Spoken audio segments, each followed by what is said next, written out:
Quem tem porta de não sabe que fica fazendo barulho de furro, aí nós botamos esses parafusos ali.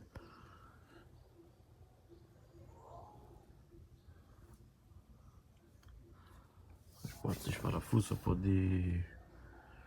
poder parar esses barulhos do painel. Aí tem que botar um aqui, ó. Tá fazendo barulho inchado dentro do carro. Tá vendo aqui esses parafusinhos assim, ó? Acaba resolvendo os problemas aí. Entendeu? Esses barulhinhos dentro do carro, fica fazendo chato. Vou arrumar aqui agora aqui. Ruim que gravar e filmar.